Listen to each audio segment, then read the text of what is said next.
भगवान असीम जय जयकार हो। दादा भगवान असीम जय जयकार हो। दादा भगवान असीम जय जयकार हो।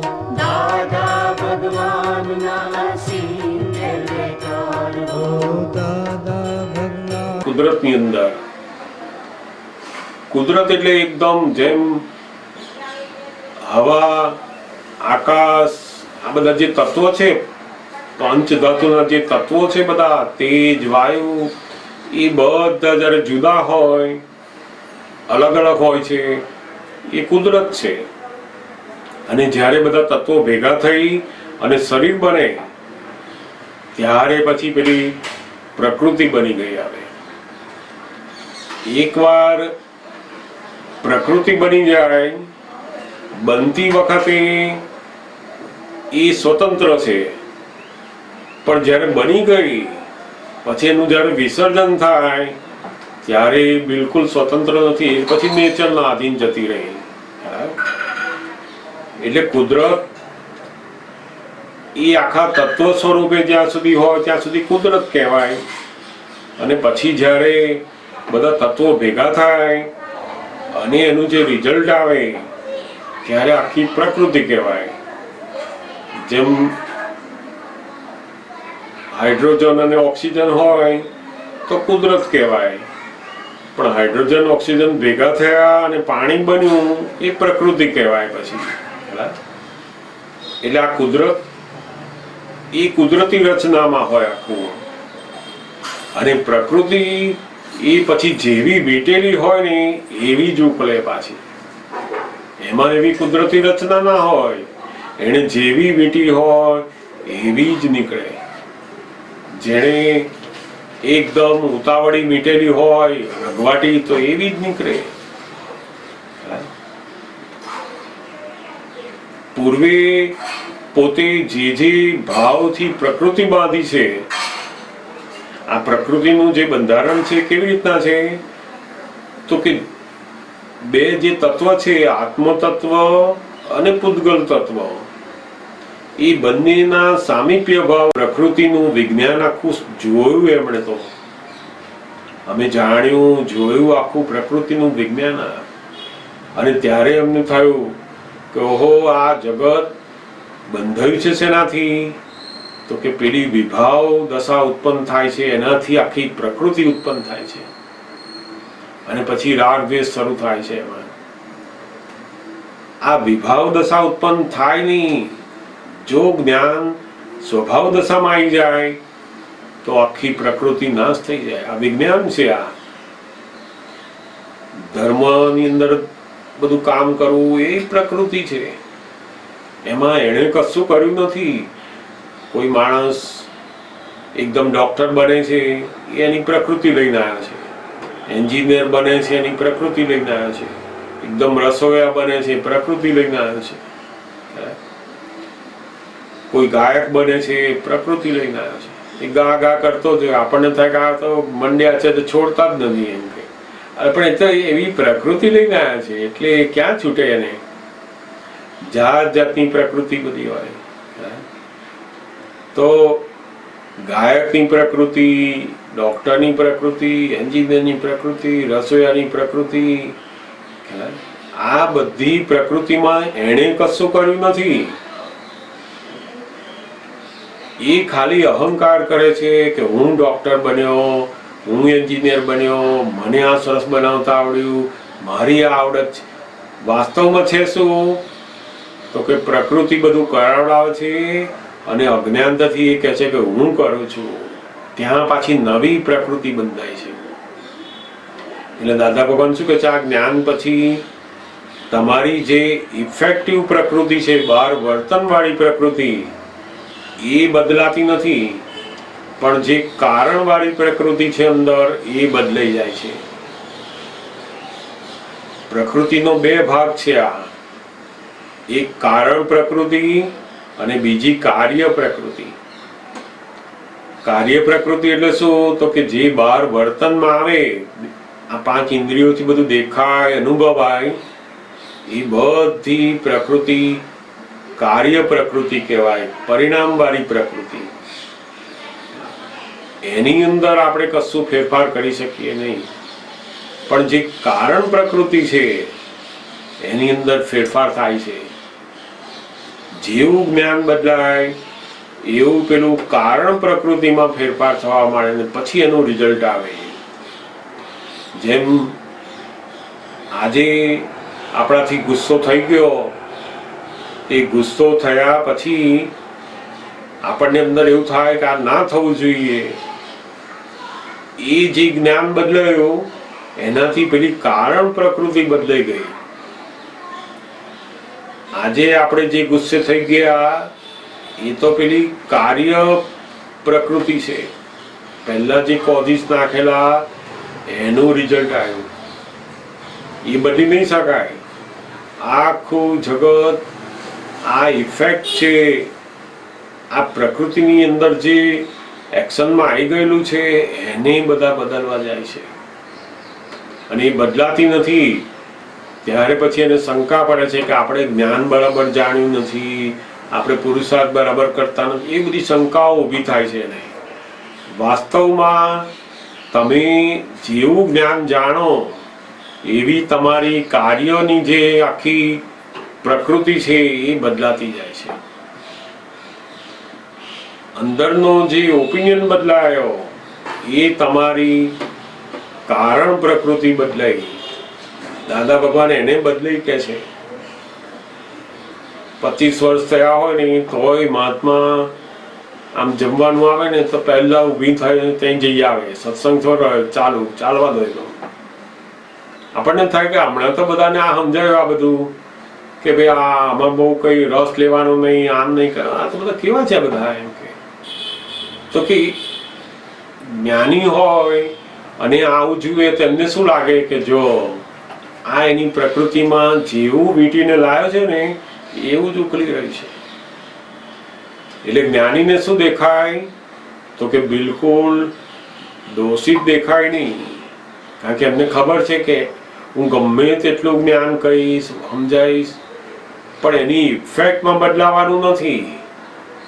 એની જે કોઝલ પ્રકૃતિ છે, કારણ પ્રકૃતિ, એ બદલાઈ જશે. આજે એનો ઓપિનિયન બદલાઈ જશે. હવે જેમ કોઈ પીરસવા આવે ને તો પેલો દૂર હોય ને તો અહીંયા તું પહેલા અહીં મને મૂકી દે તું પહેલા. હવે એ એની પ્રકૃતિ છે. આપણને થાય કે આ એમને આટલી ખબર નહીં પડતી, એટલા ભણેલા માણસ છે, બધાને આપવા માટે તો આવેલો છે, શું તમે ઉતાવળ કરો છો? હવે આપણને જે પેલું આજનું જ્ઞાન શું કે છે, બધું આ બુદ્ધિ વાળું જ્ઞાન, આ ભણેલા છે, આટલું જ્ઞાન, આટલા વર્ષો થયા, હમણાં બધી હારી હારી વાતો કરતા, આવું કેમ છે? આ તો કે ના, આ જે એનું નીકળે છે ને એ પેલી જેવી વીંટાયેલી છે પ્રકૃતિ એવી જ ઉકળે છે. આજે જાત જાતની પ્રકૃતિ. જો આપણને આપણી પોતાની પ્રકૃતિની ઓળખાણ થતી જાય અને ધીમે ધીમે આપણી જોડે રહેનારની પ્રકૃતિની ઓળખાણ થઈ, તમને એનું નિરીક્ષણ કરતા આવડી ગયું, તો બિલકુલ એની સાથે મતભેદ પડે નહીં, એની જોડે ક્લેશ થાય નહીં, અકળામણ થાય નહીં, નવા ઓપિનિયન એની જોડે પડે જ નહીં. પછી દાદા ભગવાન એક બહુ જ સુંદર વાક્ય બતાવેલું છે એનું કે મારું જ્ઞાન ના લીધું હોય ને તો પણ જો એને મોક્ષે જવું હોય તો અમે એક વાક્ય બહુ જ સુંદર આપીએ છીએ. તો કે કયું વાક્ય? તો કે તું જેની જોડે રહું, જે વ્યક્તિઓ જોડે, જે જોડે વ્યવહાર કરો, ત્યાં તારે એક જ કામ કરવાનું કે છે. તો શું કામ? તો કે એની પ્રકૃતિને બાદ કરી નાખવાની. ઓકે, આપણે કહ્યું એ પ્રમાણે ના કર્યું, એ શું કરવાનું? આ પ્રકૃતિ એની એને બાદ કરી નાખો. કે એને કર્યું નથી, આ બાદ કરી નાખો, પ્રકૃતિએ કર્યું છે. તો શું થાય કે છે, જો આવું બધામાં કરતો જાય તો એ મોક્ષ માર્ગ ઉપર એની મેળે જાય છે. એને કોઈ જ્ઞાન કે કશાની જરૂર નથી. આટલું સમજણ એને આવવી જોઈએ કે મારે પ્રકૃતિને બાદ કરવાની છે. કેટલું અદ્ભુત જ્ઞાનીનું આ વાક્યની અંદર દર્શન છે કે અમે આ પ્રકૃતિને બાદ કરતા કરતા કરતા આવીએ ને તો સીધા ભગવાન છે એના ઉપર આવી જઈએ છીએ. પ્રકૃતિને બાદ કરી એટલે બાકી શું રહ્યું? તો કે ભગવાન આત્મા રહ્યો, બીજું કશું જ નહીં. પછી સારું વર્ત્યો, ખરાબ વર્ત્યો, સારું બોલ્યો, ના બોલ્યો, કહ્યું એ પ્રમાણે કર્યું, ના કર્યું, બધું શું છે કે પ્રકૃતિમાં ગયું. અને એ બાદ કરી નાખો. આપણે આપણી જોડે રહેતા હોય અને જો આપણને આવડી ગયું કે એની પ્રકૃતિને બાદ કરી નાખો તો આ શુદ્ધાત્મા જોવાનું બહુ જ ઝડપથી આવડી જાય આપણને. એટલે આ બહુ અદ્ભુત સુંદર વાક્ય એમણે આપેલું છે કે આ પ્રકૃતિની અંદરથી બાદ કરી નાખો. જેની જેની જોડે આપણને આ જે દેખાય છે ને બધું પ્રકૃતિ, બાદ કરી નાખો. જેમ જેમ બાદ કરતા ગયા એમ સરસ દેખાય. કોઈકને કામ કરવાની પ્રકૃતિ હોય, કોઈકને એમ થાય પહેલા જમી લો ને પછી કામ કરવાનું જ છે ને પેલા, એટલે એને કામ કરવાની પ્રકૃતિ લઈને આવ્યા છે. પેલાને એમ કે કામ તો થવાનું જ છે ને, તે એમની એવી પ્રકૃતિ લઈને આવ્યા છે. આપણને થાય કે તમને 2 વખત કહ્યું તો કેમ ખબર નથી પડતી કે આ પ્રકૃતિ છે ને એને બાદ કરવા માંડો. એટલે શું દેખાય? તો કે ભગવાન દેખાય. જેમ જેમ આપણે પ્રકૃતિને બાદ કરતા જઈએ ને એમ ભગવાન દેખાતા જ જાય, દેખાતા જ જાય. એટલે બહુ જ સુંદર આ પ્રકૃતિ વિશેના જે એમના સવાલો છે એ બહુ જ સરસ છે. અને આપણી કારણ પ્રકૃતિ આખી બદલાતી જાય છે અંદર, અને બહાર જે બદલાય છે કાર્ય પ્રકૃતિ એ પેલી ઓછા આવરણ વાળી હોય તો બહાર બદલાઈ જાય, પણ ગાઢ આવરણ વાળી હોય ને એ બદલાતા વાર લાગે. આપણો પુરુષાર્થ શું છે આજે? તો કે પોતે પ્રકૃતિની નિરીક્ષણ કરે અને જોવે, જાણે. બિલકુલ પ્રકૃતિ જોડે એકાકાર ના થાય અને પ્રકૃતિનું બિલકુલ ઉપરાણું ના લે કશું. સારી વસ્તુનું કે ખરાબ વસ્તુમાં બંનેમાંથી આપણે જુદા રહીએ ને તો આ પ્રકૃતિ આખી નિર્જરા થતી થતી થતી ખલાસ થઈ જાય. એ જ આપણો પુરુષાર્થ છે અહીંયા. સમજો ને? આ બહુ અદભુત આ દાદા ભગવાને એમનું વિજ્ઞાન મૂક્યું છે પ્રકૃતિનું. આખી જે ઊભું થાય છે આ પ્રકૃતિ એ કેવી રીતે? તો કે પેલા વિશેષ ભાવને કારણે. જેમાં લોખંડ હોય, આપણે દરિયા કિનારે મૂકી આવીએ, 2 મહિના પછી લોખંડને જોવા જઈએ તો શું થાય? તો કે કાટ લાગી ગયો. આપણે જોઈએ આટલું સરસ લોખંડ નવું મૂકી ગયો તો, અને આ કોણે કાટ લગાડ્યો એને? તો કે લોખંડની ઈચ્છા હતી કે ના, લોખંડની તો બિલકુલ ઈચ્છા ના હોય આવું કાટ કરવાની. તો કે દરિયાની ઈચ્છા હતી? તો કે દરિયાની પણ ઈચ્છા નથી. તો કે આ લોખંડ અને દરિયાની હવા બે ભેગી થયા ને, એ બેના ભેગા થવાથી સામીપ્ય ભાવથી આ કાટ ઉત્પન્ન થયો, વિશેષ ભાવ. એ જ પ્રકૃતિ. આ જે કાટ ઉત્પન્ન થયો કોણે કર્યો? કે પેલા સામીપ્ય ભાવના લીધે આખો કાટ ઉત્પન્ન થઈ ગયો, એ પ્રકૃતિ ઉત્પન્ન થઈ ગઈ. હવે એ બંનેને જુદા પાડ દો તો આ પ્રકૃતિ ખલાસ થઈ જશે. આ જ વિજ્ઞાન દાદા ભગવાને જોયું અને એ જ આપણને આની અંદર કામે લગાડ્યું છે. જેમ પેલું બાહ્ય વિજ્ઞાન છે ને, એવું જ આ આંતરિક વિજ્ઞાન છે. આખું જગત આ ક્રિયા કરવાથી આમ થાય, આ ક્રિયા કરવાથી, અરે એ ક્રિયા કરવી એ પ્રકૃતિ છે. કેટલાક માણસોને હોય ને સવારમાં મંદિર ના જાય ને તો ગમે નહીં, ચાય ના પીવે એવાય હોય. કેટલાક માણસ ઉઠે બ્રશ કર્યા વગર કોઈ મન ના ફાવે. આ બધું શું છે? તો કે પેલાને મંદિરે જવાની પ્રકૃતિ છે, પેલાને ધંધા ઉપર જવાની પ્રકૃતિ છે, પેલાને આરામ કરવાની પ્રકૃતિ છે. લોકો સવારના પોરમાં 5 વાગ્યા શું જવાનું? કે 8 વાગે જાઓ તો કઈ ના પાડવાના જ ભગવાન, શાંતિથી ઉઠો ને હવે તમે. પણ એની જે પ્રકૃતિ લઈને આવ્યો હોય કે 5 વાગે એની આંખ ખુલી જ જાય. હવે અજ્ઞાનતાથી શું માને છે તો કે હું ધર્મ કરું છું, હું ભગવાનની પૂજા કરું છું. એ પાછું અજ્ઞાનથી નવી પ્રકૃતિ મીટે છે. એ જે જઈ રહ્યો છે પ્રકૃતિને વશ છે. આખું જગત પરાણે બધું કરી રહ્યું છે, પ્રકૃતિ કરાવે છે અને અજ્ઞાનતાથી એને એમ માને છે કે હું કરું છું. બસ બધું પ્રકૃતિ કરાવે. આ કેટલાક માણસો સુસાઇડ કરે છે તો શું એ લોકો જાણતા નહીં હોય? કોઈ સુસાઇડ કરે તો એને ખબર ના હોય કે આ મરી જવું એટલે શું? કોઈ ના કરે, પણ કોણ કરાવે છે એને? પેલી પ્રકૃતિ કરાવે છે.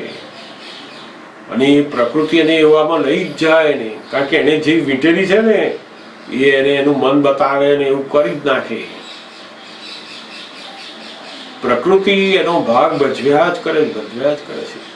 શાંતિ પણ પ્રકૃતિ લાવે છે ને અશાંતિ પણ પ્રકૃતિ લાવે છે. પણ જ્યારે શાંતિ આવે ને ત્યારે એને થાય કે ઓહો મેં કંઈક કર્યું, અને અશાંતિ આવે ને ત્યારે બીજાની ભૂલ જુએ કે આ લોકો મને એવા મળ્યા ને, આ બધી જવાબદારી મારે માથે આવી ગઈ ને એટલે આ અશાંતિ થઈ ગઈ છે. આ ફલાણું કામ મારે એકલાને જ કરવાનું આવ્યું ને એટલે અશાંતિ થઈ ગઈ. ઘરના કોઈ ધ્યાન આપતા નથી કે હવે એની અશાંતિ નથી. તમારી અંદર જે પ્રકૃતિ મીટીને લાયા છો એવો હિસાબ હવે નીકળી રહ્યો છે. એટલે આખી પ્રકૃતિ એ વિશેષ ભાવના લીધે ઊભી થઈ છે. એમાં મન વચન કાયા આખા ઊભા થઈ ગયા છે. અને આ મન વચન કાયા કેવા છે તો કે નિશ્ચેતન ચેતન છે, પાવર ચેતન વાળા છે. એમાં કશું કરવું ના પડે. જેમ બેટરીનો સેલ હોય, એકવાર એની અંદર ચાર્જ થઈ ગયા પરમાણુ પછી એ ચાલ્યા કરે છે ને, એમાં આત્માએ કશું કરવું ના પડે. એવી રીતના મન વચન કાયાની 3 જે બેટરીઓ છે એની અંદર આપણે અજ્ઞાનતાએ કરીને પેલા પરમાણુ બધા ચાર્જ કરી દીધા છે. એટલે મનના વિચારો, આપણી વાણી, આપણું વર્તન બધું નીકળ્યા જ કરે. જેવું પેલા પરમાણુ ચાર્જ કર્યા હોય ને એવા જ પરમાણુ નીકળે. આપણને એમ લાગે કે આવું કેમ છે, હજુ આવું કેમ છે, પણ એ પેલા પરમાણુ જેટલા ચાર્જ કરેલા એવું અત્યારે નીકળ્યા જ કરે છે. આત્મા એમાં કશું કરતો નથી. આત્મા સાંભળતો નથી, આત્મા બોલતો નથી, આત્મા ખાતો નથી, આત્મા કશું દુઃખ ભોગવતો નથી, આત્મા સુખ ભોગવતો નથી. આત્મા તો નિરંતર જ્ઞાતા દ્રષ્ટા જ છે. અજ્ઞાન દશાની અંદર પણ એ પોતાના સ્વરૂપમાં છે અને જ્ઞાન દશામાં પણ. જ્ઞાન દશામાં શું થાય છે તો કે પેલો જે કર્તાપણાનો અહમ હતો, હું કરું છું, એ દખલ જતી રહે છે. એટલે નવી આખી પ્રકૃતિ ઊભી થતી હોય એ બંધ થવા માંડી હવે. અને જૂની જે પ્રકૃતિ છે એનો સંભાવે નિકાલ બતાવ્યો એટલે બધી આખી પ્રકૃતિથી મુક્ત થવા માંડી. એટલે બહુ અદ્ભુત દાદા ભગવાને આખું આત્મવિજ્ઞાન એટલું નહીં પણ આ પ્રકૃતિનું પણ આખું વિજ્ઞાન એમણે જોયું છે, જાણ્યું, અને એવી રીતના એ રહ્યા છે. એમણે દરેકની જુદી જુદી પ્રકૃતિઓ સાથે હંમેશા એની પ્રકૃતિના સારા ભાગને જ હંમેશા એ જુએ. ગુલાબને જ જુએ, કાંટા બાજુ જોવાની હોય જ કાંટા, પણ આપણે જોવાનું નહીં. આપણે શું કરીએ છીએ, પહેલા એના કાંટા જ જોઈએ છે. પેલાને નથી આવડતું, નથી ફાવતું એ જ જોઈએ છે. અરે એને ગુલાબ પણ છે એની અંદર સારી વસ્તુ પણ છે. તમે જેમ જેમ જોતા જશો એમાં આવડતું જશે. આ જોવાની પદ્ધતિ બદલો. એટલે બહુ જ સુંદર આ પ્રકૃતિનું આખું વિજ્ઞાન છે. બજારમાં જઈએ ને કોઈ વસ્તુ ખરીદીએ છે ને તો આટલી બધી વસ્તુઓ, હજારો વસ્તુમાંથી આપણે અમુક જ ગમે. કેમ તો કે તમે જે પ્રકૃતિમાં લઈને આવ્યા છો ને એટલે એવો કલર ગમે છે, વસ્તુ ગમે છે, બધું તમારી પ્રકૃતિની અંદર છે. સારું છે એવું નહીં, પ્રકૃતિની અંદર જે લાયા છો એટલે તમને સારું લાગે છે, ગમે છે, બધું એવું દરેકને અલગ અલગ પ્રકૃતિ તમે લાયા હો ને, પેલાનું ઓછું ગમે, મને ભાઈ આ જરા ઓછું ગમ્યું, કિંમત બધું બરાબર છે પણ આનો કલર કરતા આ કલર વધારે મને ગમે, અથવા આવું હોય ને તો વધારે સારું. હવે આ દરેકને અલગ અલગ કેમ લાગે છે? તો કે જુદી જુદી પ્રકૃતિના કારણે. હવે એમાં અજ્ઞાનતાથી શું કર, જો મને ગમે છે ને તને તો ગમતું જ નથી, બસ તે આ પ્રકૃતિ નહીં સમજાવવાથી શું થાય છે? તો કે એકબીજા ઉપર આરોપણ મૂકી દે, મારું ગમેલું ગમતું નથી તને, મારું લાયેલું વસ્તુ ગમતી નથી. આ છોકરી પસંદ કરવા જાય છે ને, એ કોણ પસંદ કરે છે? તો કે છે પ્રકૃતિ જ પસંદ કરે છે. એને જેવા પેલા બીજ નાખેલા, ભાવ કરેલા ને, એ પરમાણુને અધીન પેલી છોકરી દેખાય એટલે એને મેચ થાય છે, એટલે તરત આ પાડે ત્યાં કે ઓ આ છોકરી બરાબર મારા માટે. એટલે છોકરી પસંદ કરીને લાયો હોય તો પ્રકૃતિના આધારે. હવે લાયા પછી એને 2 વર્ષ 5 વર્ષ થાય ને એટલે 5 વર્ષ પછી ખબર પડે કે આ તો બરાબર નથી. એમ પસંદ કરેલી પ્રકૃતિ હવે એની ખોડ કાઢે છે પાછો. હવે ત્યાં ખોડ કાઢે ને ત્યાં પાછા નવા દ્વેષ ને બીજ નાખે છે. અરે ભાઈ તે જ પસંદ કરેલી, અને પ્રકૃતિ કેવી છે? તો કે તે જે બીજ નાખેલું ને કે વિષય જોઈએ, એ બીજના કારણે આખી પ્રકૃતિ બંધાઈ ગઈ ને કુદરત શું કરે છે? એમાં સ્ત્રી આપે છે.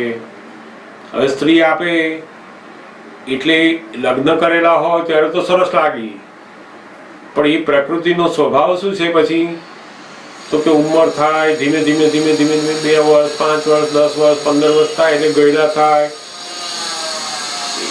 એ બંનેના સ્વભાવ બદલાય, બધું બદલાતું જાય.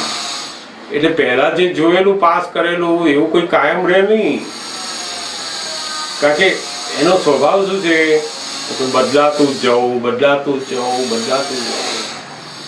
હવે જયારે બદલાય છે ને ત્યારે પેલાને ગમતું નથી કે મેં જે પાસ કરેલું ને એવું હવે નથી. એ ક્યાંથી હોય એવું? એનો સ્વભાવ છે કે બદલાવો બદલાવો બદલાવો બદલાવો.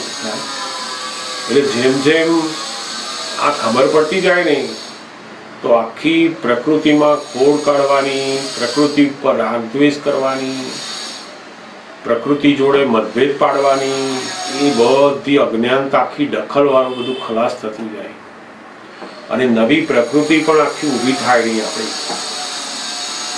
સમજાય ને? બહુ જ સુંદર આ દાદા ભગવાને કહ્યું કે આખું આત્માનું તમે વિજ્ઞાન જાણ્યું, શુદ્ધાત્માનું બધું જાણ્યું. હવે એની પૂર્ણાહુતિ માટે તમારે આ પ્રકૃતિનું વિજ્ઞાન પણ ધીમે ધીમે સમજણમાં આવતું જશે, તો તમે આજ્ઞા ધર્મ આખો પાક્કો થતો જશે. અને જેમ જેમ આજ્ઞા ધર્મનું એકદમ પુરુષાર્થ પ્રબળ થતો જશે, પાક્કો થતો જશે, એમ આખું પરિણામ પેલું દેખાતું જશે. એટલે બહુ સુંદર આ એમના 2-3 પ્રશ્નો હતા, એ આપણે લીધા. તમારામાંથી પણ કોઈને પ્રશ્ન હોય તો જરૂરથી પૂછી શકો છો. આ વિષયના હોય તો પણ વાંધો નહીં, બીજા વિષયના હોય તો પણ પૂછી શકાય.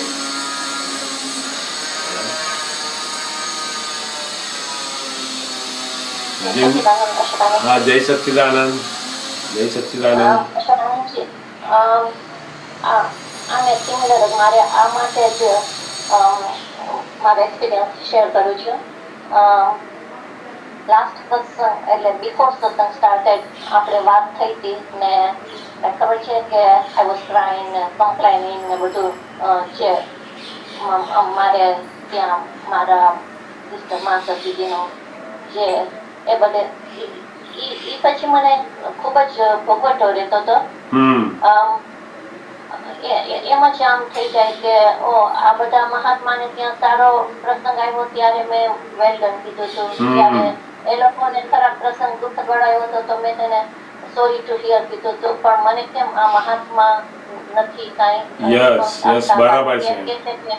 મહાત્મા ઇઝ લાઈક ફેમિલી, આપણું કુટુંબ જેવું. Yeah, બરાબર. અને પછી એ લોકો મહાત્મા ને આ તો માસ્તકી જે હતા, ભલે ને એની સિસ્ટર કહેવાય, તો મને ત્યારે એવું થઈ ગયું કે આપણે હ્યુમન બીંગ તરીકે કેમ નથી જોતા. ધારો કે કોઈ જ્ઞાન ન લીધું હોય, ફોર એક્ઝામ્પલ મારી એક સિસ્ટર છે, તો ધારો કે એ લોકોને કઈ ન્યૂઝ આવે તો એ લોકો એમ ન કહે કે ઓ આ જૈન છે તો જ અમે એના માટે પ્રેયર કરીએ, ઓ આ વૈષ્ણવ છે એના માટે અમે ન કરીએ. એવા કઈ ભેદભાવ નથી રાખતા, આપતા પુત્રો નથી રાખતા ભેદભાવ કે આ મહાત્મા નથી કે છે આપે પણ પ્રેયર કરેલી ને તમે કહેતા સાથે કરી કરવાનો છે.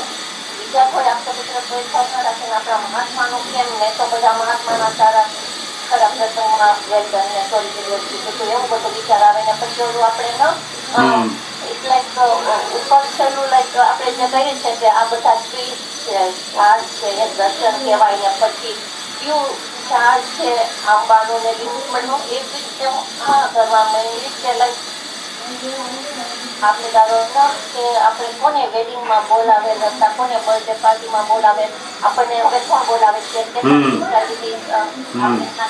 એવો ચોપડો ખોલીને લાઈક બેસી દે છે કે મેં કોને કોને વેલકમ ને સોરી કીધું હતું.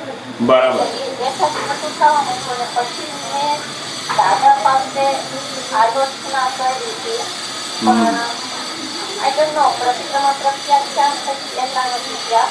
હજી થોડોક કામ હશે મારા ધર્મનો કે મારી સાથે જેટલો પુરુષાર્થ આઈ ડોન્ટ નો, પણ મને ત્યાં એમ જ થાય છે કે આ મારી સિદ્ધર મને એમ કીધું કે દાદામાં નથી કે I wouldn't really bother it. I don't care. If a message મૂકી દીધો પછી તને રિસ્પોન્સ આવે કે ના આવે, હું એ દુઃખી ન થાવ. એક્સપેક્ટ કરીએ કે આશાને નિરાશા એમ એક્સપેક્ટ કરીએ તો આ બધું થાય ને. એટલે એની પ્રકૃતિ એટલી સારી ખરે દાદામાં નથી એવું બધું મને ત્યારે મને એમ થાય કે મેં આ નોંધ લીધીને બધું કર્મ બાંધ્યા અને એને તો મને કહેતી હતી કે ઓકે, પણ ત્યારે એમ થઈ જાય કે આ તો જેને જ્ઞાન નથી લીધું એ લોકો ભેદભાવમાં નથી માનતા ને આપણે ભેદભાવમાં માનીએ.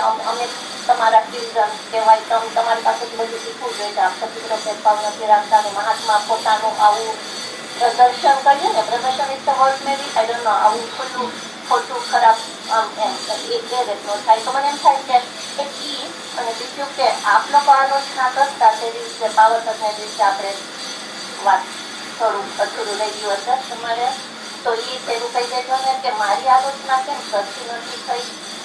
આપતા પુત્રોની આલોચના કેવી હતી દાદા ભગવાન પાસે કે તમારે બધું ક્લિયર બધું ચોખ્ખું થઈ જતું ને મારે હજી ચોખ્ખું નથી થયું. આજે like it has been like 4-5 days, પણ તો આ મને તમે કહો પ્લીઝ. બરાબર. આમાં કેવું છે કે આજે આપણે સમજીએ ને કે મહાત્મા દાદા ભગવાનના મહાત્મા અથવા દાદા ભગવાનના આપતા પુત્રો એટલે આપણી એક ડિઝાઇન હોય છે. એમાં દરેકની પોતાની એક ડિઝાઇન થઈ જાય. જેમ હું સાંભળું કે ભાઈ આ જૈનના સાધુ છે કે સાધ્વી મહારાજ છે, આ સ્વામિનારાયણના સાધુ છે, તો એવી એક ડિઝાઇન આપણી અંદર જોડે થઈ જાય કે સાધુ એટલે આવું, આપતા પુત્ર એટલે આવા, મહાત્મા એટલે આવા. એવી એક ડિઝાઇન પહેલા આપણા મનની અંદર એક ગોઠવાઈ જાય છે અને એ ડિઝાઇનના આધારે પછી ધીમે ધીમે આપણી અંદર મન એવા વ્યવહારની અપેક્ષા ઉપર જતું રહે છે. આપણે પોતે આ જ્ઞાનથી સમજણથી રહીએ કે જેની સાથે આપણો પૂર્વના એવા ઋણાનુબંધ હશે, એ જરૂર પ્રાર્થના કરશે, એને પ્રાર્થનાનો સંજોગ પણ ભેગો થશે અને આપણે કહેવાનું પણ થશે અને બધું થશે.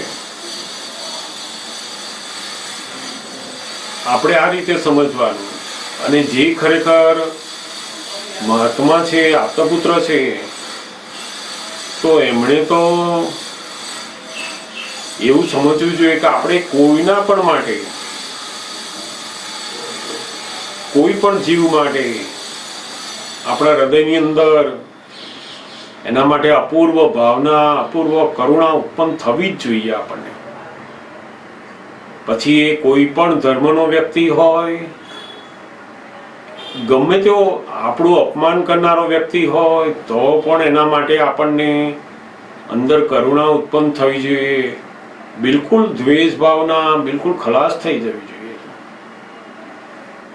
આ જગતના બધા જ સાધુ સાધ્વી દરેક લોકોને આપણે શુદ્ધાત્મા ભાવે જોઈએ, એની અંદર નમસ્કાર કરીએ છીએ. અને આ જગતના જે સાધુ સાધ્વી છે આ કાળના, એને તો વંદન કરવા યોગ્ય છે. આપણે ખરેખર જે ભગવાનના માર્ગ ઉપર ચાલવા માટેના ભાવ સાથે પોતે પોતાના જીવનને જીવી રહ્યા છે, તેના માટે તો બહુ અહોભાવ હોવો જોઈએ. આપણને કોઈ માનથી બોલાવે, પાર્ટીમાં બોલાવે, એ તો બરાબર છે, પણ આપણી ભાવના બીજાના કલ્યાણ માટે તો નિરંતર રહેતી હોવી જોઈએ. અને એ કલ્યાણની ભાવના આપણે એને કોઈ પણ પ્રાર્થનાથી આપણે કોઈને મદદરૂપ થઈએ તો બહુ ઉત્તમ છે, હોવું જ જોઈએ. જો એ આપણામાં નથી, કદાચ જો એ વસ્તુ મારામાં ના હોય તો મારી ભૂલ કહેવાય, એવું મારે સમજવું જોઈએ. મને કોઈ પણ ધર્મના, કોઈ પણ જગ્યાના મહાત્મા હોય, કોઈની પણ જોડે પક્ષપાત જો મને રહેતો હોય તો પછી મારી પાસે વિતરાગોનું જ્ઞાન છે જ નહીં. શબ્દો છે બધા, વિતરાગોનું જ્ઞાન એ બધાને માટે, કરુણા માટે વેલકમ. કોઈ પણ જીવ હોય, આજે આપણી પાસે આવે કે ના આવે, એ બીજા કોઈ ધર્મમાં જાય, બીજી કોઈ જગ્યાએ જાય, ગમે ત્યાં જાય, ગમે તે કરતા હોય, પણ આપણો જે ભાવ છે એના માટેનો કલ્યાણનો એ નિરંતર રહે તો જ આપણું કલ્યાણ છે એમાં.